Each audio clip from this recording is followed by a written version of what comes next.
Hello, friends. Okay, so today I am talking about a topic that is a little sticky, and it's because I got my first hate mail. I got my first email that was somebody saying that my program sucks and that it is actually causing more harm than good, and that they're a therapist and they feel like my approach is just wrong and actually putting children in harm's way.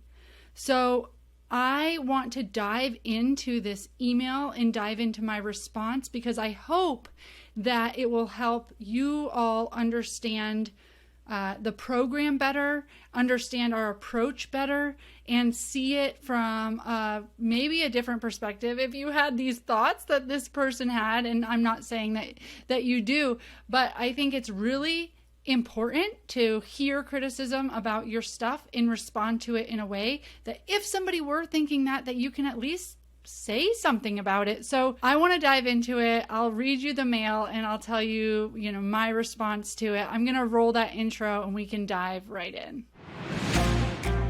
I'm Rebecca Britt, and this is the Stable Moments Podcast. I started this podcast to understand from all perspectives how we can help end the foster care crisis. The overwhelming response was we need to support our local community. Unwanted, abandoned, orphaned children are the community's responsibility. We must support, guide, love, invest, raise up generations that will nurture, love, and support their own children to end this crisis. So, the purpose of this podcast is to build an army of people that are interested and willing to take responsibility of our foster youth and who are supportive of foster and adoptive families. This is the on-ramp for people who want to get involved but might not know where to start. I want this to be a place where community members feel like they can make a difference, where they feel good enough to make that difference, and believe that they can be a big deal in the life of a child. Thanks for being part of our community, and make sure to join the conversation in the Stable Moments Podcast Facebook group. Together, we can end the foster care crisis. Okay, guys, so got my first hate mail, and I'm totally calling it hate mail because it wasn't nice, okay? So the person wrote in, as a therapist that does specialize in treating complex trauma and is certified in multiple equine-assisted psychotherapy models, I find this reductivist, cookie-cutter approach to both working with complex trauma and horses disturbing and another way to inadvertently harm kids in the CPS or Child Protective Services system by surrounding them with adults who may be well-intentioned but are not properly trained or equipped to work with them in the capacity their complex trauma demands, which is endemic in the Child Protective Services. First things is I'm calling this hate mail because as a therapist, I would want somebody, and how I as a clinician would reach out to someone is I would say like, hey, I have some questions about your program. I'd like to learn more or where you stand on this. Especially if I was like, ooh, this does not feel good to me. And I felt like so strongly that I was going to send an email. I would probably get some more questions, start a conversation, because people usually aren't out trying to do harm, right? But this was surprising to me that this was just like shot right off. It actually says sent from iPhone, so it means like it was shot right off in a very like quick way. A lot of assumptions were made. I did check on this person. They did not go through our free webinar, which breaks down our program. So I'm wondering how much they really know about the model before they've made a whole bunch of assumptions about the model. But what I want to tell you is if I had gotten this email 3-4 years ago, it would have broke me. Like it would have crumbled me into a little ether, and I probably wouldn't have done as much. I maybe would have closed up shop and not served the kids that we had. Honestly, when I first realized that I had a model that people might be interested in, I went to conferences to talk about the model. But I had my bachelor's in social work. I had a lot of experience working with children with trauma needs and with early developmental trauma. And I had this program model that was evidence-based. As you may or may not know, I started serving kids on a one-on-one basis for free. And what I was doing with the kids actually wasn't all that clinical. Like, I was literally hanging out with them with a horse. And I felt like we could equip a whole bunch of community mentors to do this, that you didn't really need to be a social worker as long as you could learn a few, trauma-informed approaches, and you could learn how to be safe with horses. Really, the beauty in what research has shown to be effective in children with complex trauma needs is a reliable, healthy, stable adult showing up over and over again that can follow a trauma-informed approach, but they really just need to show up and be there for the kid. Like, that's the magic of it. We don't need to go into deep therapy into every session. Like, a kid needs to have an adult that's going to be there, that's going to show up for them, going to show them that they matter, show them their worth, help them learn some life skills, but really just show them that they're valuable however they show up. Okay, so I was doing it for a while and realized what I was doing was not clinical. It was not therapy. It was something that everyone could do. And I thought, how cool to offer a program to community mentors so they feel like they can play an active role. But I was really scared when I was at these conferences giving this advice and giving this program model up, telling people, hey, you can do this program model with community mentors. You don't need to hire clinical staff, which is very prohibitive, right? Cost prohibitive. The second that you realize you need to hire a therapist, your ability to be able to launch that program becomes much harder, right? Because that's expensive. But if you can get the community together as volunteers, you can serve way more kids, and you don't need to have a huge budget to do it. It's the community coming together and executing the program together. A lot of people thought that was really interesting, and it is a part of the model that people love, of course. But I was so nervous when I was giving these talks that people would say, well, how do you expect just regular people that don't have the training to intervene with these kids? Because these kids have all these needs, and if they're not intervened with in the right way, I was really just sweating, waiting on the question and answer session of all of my presentations I would do, because I was ready for a therapist to basically say, you know what, Rebecca, you're not credentialed enough. I totally had imposter syndrome. I was just waiting for somebody to call me out and tell me that this program wasn't good enough and I wasn't credentialed enough and to boo me off stage. Okay. And it didn't happen. I didn't get booed off stage. In fact, people said, this is really interesting. Okay, get it. Some therapists were like, how do you deal with this therapeutic, a time when you would need therapy, or how do you implement these therapeutic interventions? And I was like, no. Our program isn't doing any therapy. Are these kids worth having an adult that can hang out with them? Yes. Are there adults in our society that are good enough to hang out with kids? Yes, there are. I am trained, clinically trained, and I am not as good as a lot of my mentors. In fact, it's why I went into administering the program, because I am not great at direct service. I will admit that it's not my superpower, but I would have people come to me college age girls, 75-year-old men, people all over the spectrum that would do genius, brilliant work with these kids. They had the ability to be present. They had the ability to be non-punitive. They were so happy to see these kids. They were like, wow, you have great ideas. And they built up their confidence. They allowed themselves to be vulnerable to these kids and allow the kids to teach them things. They were just amazing at what they did. And so I just gave them the platform and the opportunity and a little bit of trauma-informed framework for the people to show up for these kids. And honestly, I'm telling you, a lot of them did it better than I even did it. So what are the options, right? I realized that the beauty in my program is that. The beauty is that you are offering people the opportunity to be with a kid, to play an active role in a life of a child that is in foster care or has experienced foster care. Okay, because what are the options? The options are you can either foster a kid or that's it. Or you can bake a meal for somebody that fosters a kid.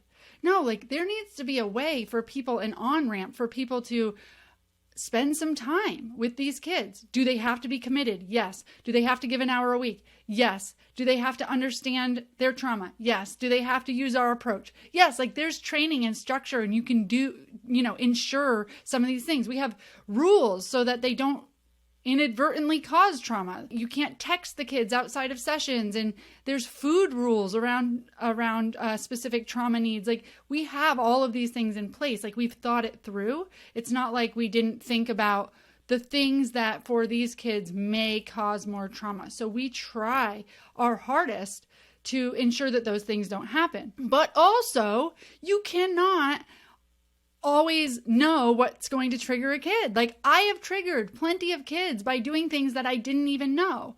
I tell the story often of the time that I had a bonfire the night before having a session with a kid, and the kid came and was completely triggered that whole day, that whole session. I didn't realize why they were so emotionally dysregulated. And I found out later when the foster parent came to pick the kid up and kind of realized what had gone on, they told me that the child had been through a house fire and that it was very traumatic for them. And they had, lost siblings in this fire. In the bonfire, the smell of it triggered this child. So does that mean that you never have bonfires? Does that mean that you avoid all triggers at all costs? No. Like you're not going to. You try, maybe, you're aware of it if you can be. But the better thing, the more important thing to do is to understand and be aware of when someone is triggered and help them through that. Acknowledge it. Oh my gosh, I see that this is tough for you today. And accept them for where they're at. Understand, like, this kid looks like they're triggered. It looks like they're emotionally dysregulated. So we are going to meet that dysregulation with regulation, and we're going to offer space. And we're not going to shut that down and be punitive and put these kids in a pressure cooker. We're going to offer this space where they can deal with and live through those emotions and just be a safe space for them to have. And adults can offer that. There are healthy adults in this world that can offer a safe space, someone to work through if they're dysregulated. But a lot of the times the kids come to our program and they're not dysregulated, okay? And they need somebody to show them that they matter and that they have good ideas and that they can do some things and what they do is really special and what they do is really cool, and help them start building like what's a 3-part plan that we can work on. And wow, you did this last week and now look what you're doing. Show them this winning streak, help them build this confidence. And then when things come up, it's like, yeah, of course, things come up. That's what happens with us. That is why we're here. We love you anyway. We're here for you anyway. I don't think it takes a social worker, a therapist, a credential to show up in a trauma-informed way and be a good human that can play an active role in the life of a kid. In fact, Harvard research talks about how the one thing that can build resiliency for children that have endured adverse childhood events is one single, meaningful, healthy adult relationship over time. And often who's referenced is a coach, a pastor, a teacher. You think that coach, that track coach that was so important to somebody, do you think that they were all like, oh no, I'm not a therapist, so I can't talk to you. You're special. Like, that sucks too. Like, if I'm a kid, and I have particular needs, like, I don't want, you can only be touched by a therapist. No, like, there's a special program for you, and we're here for you. And dude, I'm just a person. You're just a person, and we're showing up together in a structured framework to work together and to just prove that people can be good people and that kids can gain value, confidence, life skills, healthy relationships, emotional awareness. Our program's very structured in the way in which we develop life skills. It's not willy-nilly. One of the criticisms of this email is that we have a reductivist and a cookie cutter approach, which I agree. Like, you cannot have like a blanket, this just works for all trauma needs, but you have to start somewhere, right? Like, that's why there's trauma-informed training. It doesn't help you deal with a specific kid, which every kid's going to have different issues, but it helps you deal with kids that possibly have trauma needs, right, in a specific way. And usually that's being, playful and accepting and curious and empathetic. Okay. You can apply that to any kid. You can apply that to any relationship. You can be playful, curious, empathetic, and attuned. Nothing's going to be wrong with showing up with that attitude or with that approach. But we aren't just cookie cutter. We don't try to oversimplify things. We have individualized plans of care for each individual kid. So we do an intake assessment. We develop what their plan of care should be for their specific needs, and then we choose specific life skill goals based on those needs. We choose mentors that will work well with specific energy or characteristics of a kid. So we do speak to the individual child. In fact, people aren't allowed to do, if they're a stable moments model, aren't allowed to do group sessions because it's one-on-one nature of our sessions that really is the magic. So every kid gets a mentor that gets to know them, gets to show up for them, gets to come, 1 hour a week and gets to know the kid. And the reason why we're a 10-month program is because you can't get to know these kids in 6 weeks or 8 weeks. At 3 months, they might be willing to start showing you something. These kids are used to being abandoned. They're used to high turnover. They're used to therapists that come in and out of their life. They're usually therapied out. They will not go to normal therapy. So giving them a program where they can have active participation and show up to the barn is really, really helpful. It's actually more effective because they're showing up wanting to be there, wanting to engage in their own healing. That's what our program offers. And I think that I want to loop back around to the fact that the beauty of this program is that everyone can play an active role. It is too simplified. What's too reductivist, honestly, is saying therapists can do the work. Only people that have gone through this PhD program that shoot off nasty emails can do this work with these kids. That's reductivist, okay? And I know I'm being a little snarky right now, but I'm just saying, I would rather say, no, we all have to do the work. We all need to show up. We are all responsible for unwanted, abandoned, neglected children in our community. And the only way you put it back on the individuals to say who's showing up for these kids is to offer them an on-ramp in a tangible, easy way that they can plug in. And that's what Stable Moments is. Stable Moments is an easy way for people to plug in and play an active role and care and show up for kids in their communities. And they are good enough, okay? The kids are good enough.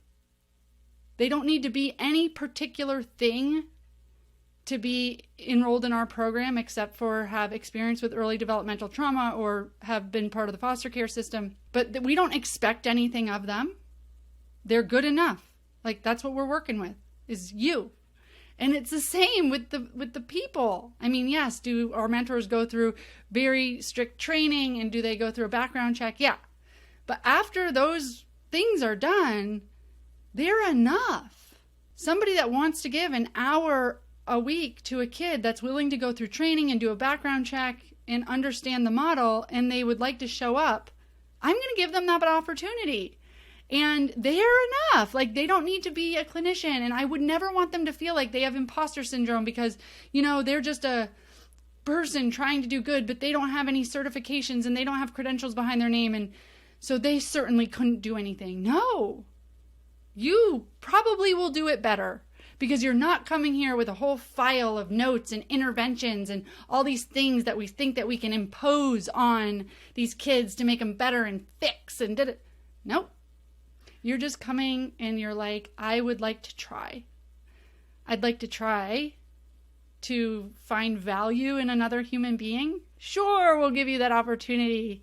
And I love it because what I find is the people with no horse training and the people with no mental health training are the best mentors, because the people with horse training can't help themselves and they try to teach too much, where we want people to stay curious, which if you have horse training, it doesn't mean you can't be part of the program. It's fine. I'm just saying, we want to jump in and be like, that's not the right way to do it, right? Because we know, because we've worked with horses. But I actually love the mentors that don't know, because something happens and the kid's like, how do we do this? And the mentor goes, I don't know. Let's get curious. Who could we ask? That's interesting. How might we do this? And they are really good at being curious, because guess what? They really don't know.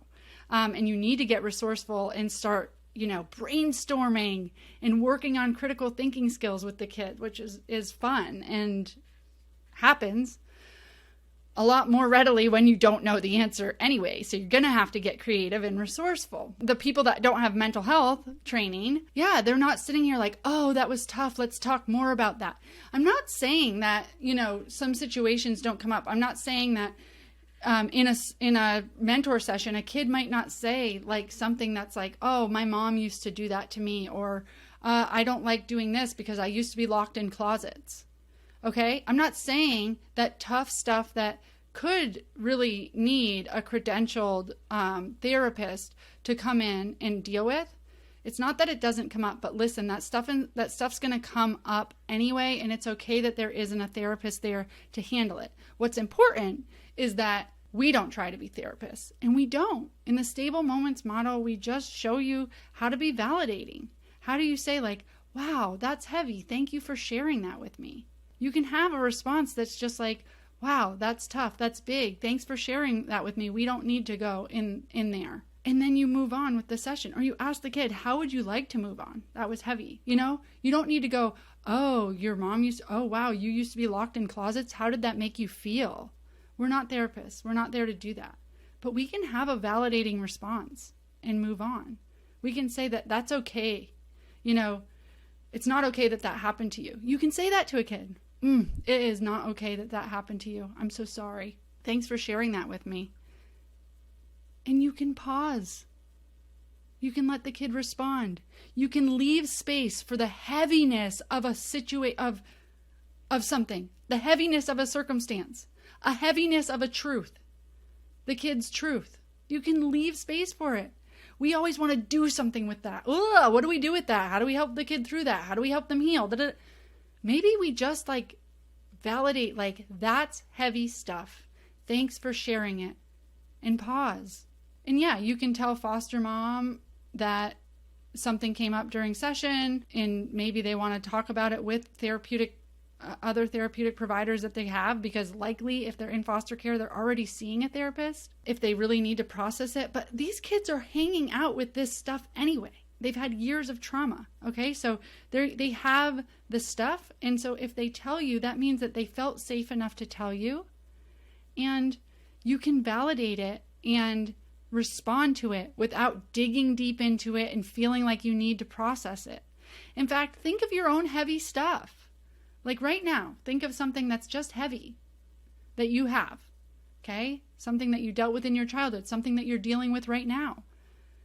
And just say it out loud. Like if you say, it's really tough dealing with a disabled child, okay?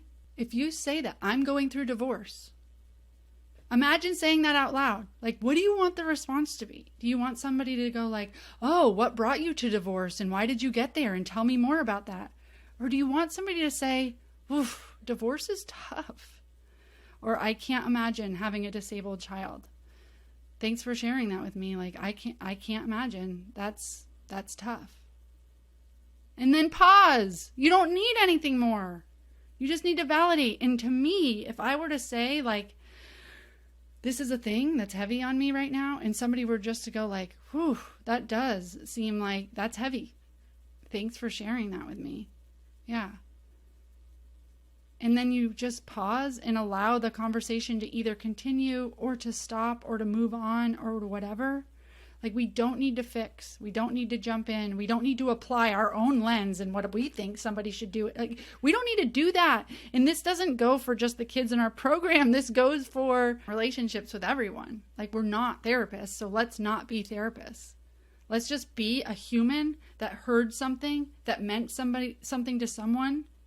Even if it's deep, even if it's heavy, say it. Just label it. That's deep. That's heavy. Whew. Yeah, thanks for sharing that with me. Wow. That's a lot. That shouldn't have happened to you. I'm so sorry you're going through that. With kids saying that shouldn't have happened to you, it's validating, you know?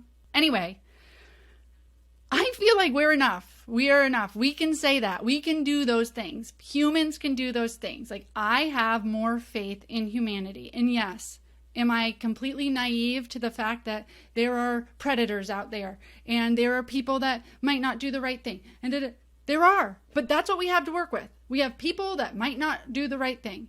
But that fear is not going to stop me from all the people that have good hearts and amazing intentions, and they are willing to go through a training and they're willing to show up. I'm going to plug them in to do good.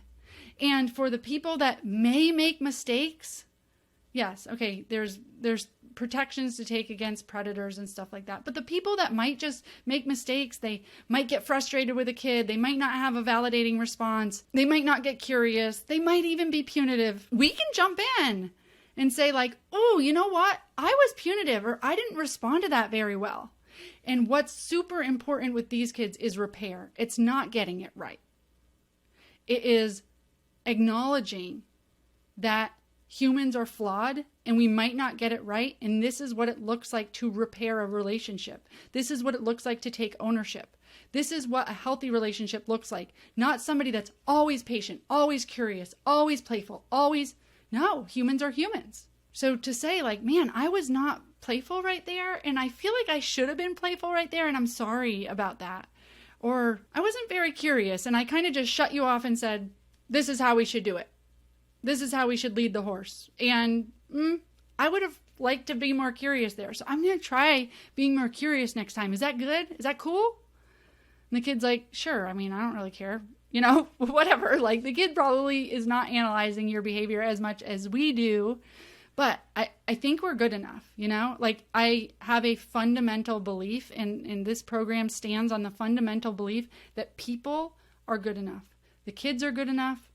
And humans that feel like giving back, giving an hour a week, are willing to go through training and a background check, and want to be trauma-informed, and they want to give of themselves, like, they're good enough. Because what's not good enough for me is the option of it's therapists or nothing. Like, that lets way too many people off the hook. Way too many people off the hook for this crisis of children in our society that need homes. They need adults. They need healthy relationships. They need role models. And we've got to be able to say, you know what?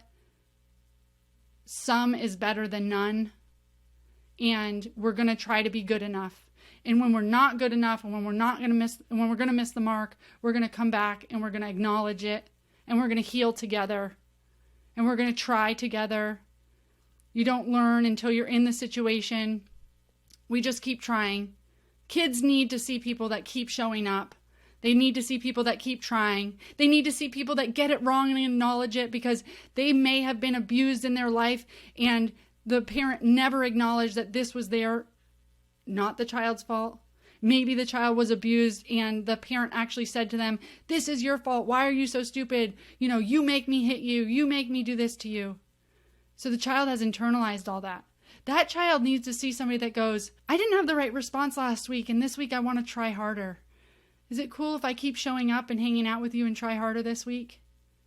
A kid needs to see that. That's what we need to see.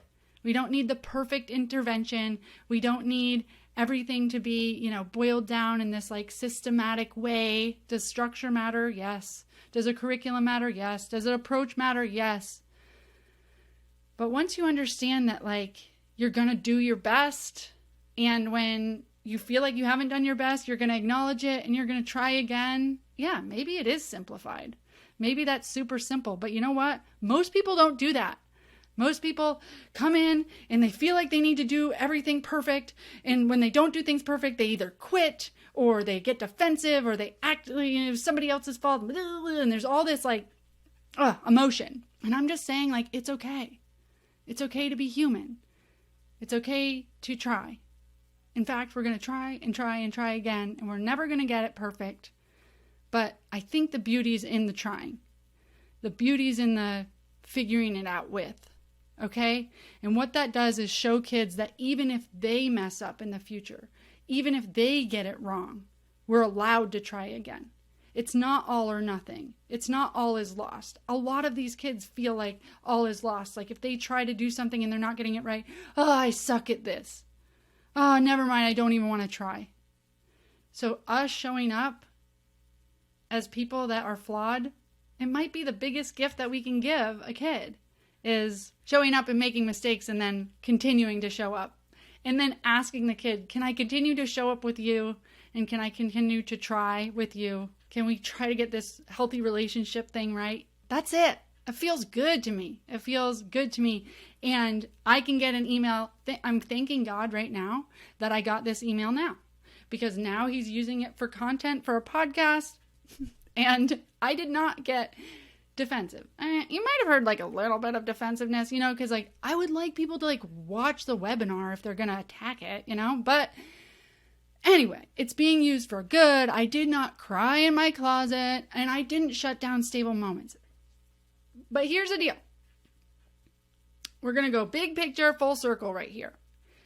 If this person had stood up in the first time I spoke about Stable Moments and said big words like reductivist and cookie cutter approach, and then told me that I am inadvertently harming kids in the CPS system and that I am walking in territory I shouldn't walk in and I don't know what I'm doing and I'm causing more harm, I would have shriveled up into a little raisin ball.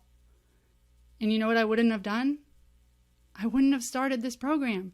I wouldn't have launched a licensing program. I wouldn't have launched a certification program. I wouldn't be serving 30 locations across the United States and talking about why these kids are important. My light would have been dimmed then and shut out and put out. And because why even try if people are going to say, you suck, or if I'm going to like hurt more kids? Thank God I didn't believe that, right? Thank God I thought I was good enough. Thank God I thought the program was good enough. Thank God I kept trying. Because now there's a whole bunch of locations and there's a whole bunch of people following the model and a whole bunch of community mentors that are stepping up to hang out with kids and get it right and continue to try with kids. And they want to learn more and they want to be accountable to this crisis. They want to say, hey, I maybe not going to have a kid come into my home, but I want to do something. And thank you for giving me the on-ramp and the opportunity to do something. Let's not shut people down. Okay? Let's believe that we matter, because we can only believe that these kids matter.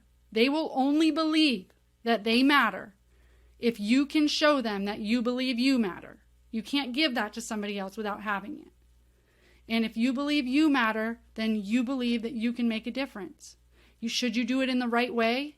Should you not apply your own lens, but go out there and see what's trauma-informed, what's evidence-based? How should I interact with these kids? Sure. Do your best. That's all we ask. Do your best. Try. When you fail, acknowledge it, even to the kid, and ask if you can try again. Every failure is an invitation for repair and trying again. Okay? So, boy, I am glad I did not take this. I did not get this email 3, 4, 5 years ago. We may not be talking today. I just hope that everyone sees why we need to have the standard. The credential doesn't need to be there. Like, we all have something to offer. We all have something to give. And keep pushing through with that. It doesn't mean like I'm good enough so I don't need to learn anything. No. But have conversations. So if somebody like this person that emailed says, hey, this isn't going to work, say like, well, I really feel in my heart I'm called to do this. So let's talk about that. What barriers do you see here? And even if you feel imposter syndrome, like I can't do it, maybe my way isn't the popular way, keep walking forward. Just keep trying. And I hope maybe I've inspired some of you to be a mentor or to give 1 hour a week. You can go to stablemoments.com/locations and see all the locations that we do have and become a mentor. If you don't have a Stable Moments location near you, you should have a CASA near you. And so that's CASA, and that is working in the court system with these kids. I feel like we can all do something. We are all good enough, okay? It's not a cookie cutter approach. It is actually pouring into the individual child. It's actually showing up, understanding a kid, saying, I don't know what you need, Ben, because I've never met with you, but I'm going to meet with Ben, and I'm going to see who he is and what he likes and what might be best for him. And I'm going to advocate for him and help him and hang out with him, and I'm going to learn something, and we're going to build a healthy relationship together. So I agree that we need to get on the individual level, and the only way to stop generational trauma, that means kids that have trauma, that go into foster care, that make choices where their kids then go into care, and we can perpetuate this cycle. If we can stop and get that kid at 4, 5, 6, 10 years old and invest in that individual kid to the point where they believe they matter, they make better choices, they have healthier transitions into adulthood, and then their kids don't enter care, well, now we're starting to see a whole generation of kids that we're starting to see the foster care crisis go away, right? That's how we address the foster care crisis. So as much as it might feel reductivist, the foster care crisis, I believe, will be solved by individual hours of time. Your neighbor, you, going out and spending one-on-one time with somebody to the extent that they end up feeling like they're worth something and that their community cares about them, and that their kids don't need to go in care, and that they don't need to perpetuate the same cycle that they were born into. All right, guys, that's my hate mail. I love you all. I hope that you got something out of this, and I will be back to talk to you in a month.